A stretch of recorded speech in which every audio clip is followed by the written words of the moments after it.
Единният Бог и смисълът на живота. Представете си редица тежки камъни, подпрени един на друг.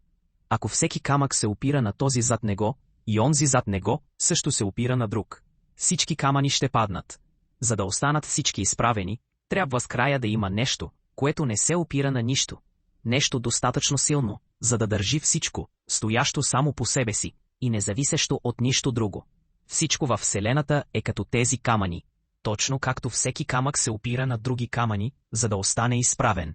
Всичко във Вселената се нуждае от много други неща, само за да продължи да съществува. Вие зависите от въздух, вода и храна. Храната зависи от земята, дъжда и слънцето.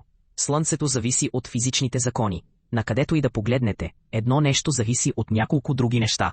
Науката описва тези връзки много добре. Тя ни казва как едно нещо зависи от друго. Но тя не обяснява защо цялата редица от камъни стои изправена на първо място. Тя не отговаря на въпроса какво е достатъчно мощно, за да държи всичко. За да разберем това, трябва да погледнем отвъд веригата от зависими неща.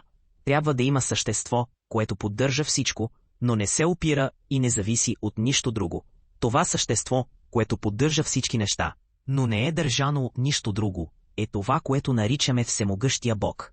Смисълът на живота. И така, Всемогъщият Бог създаде нас и всичко около нас.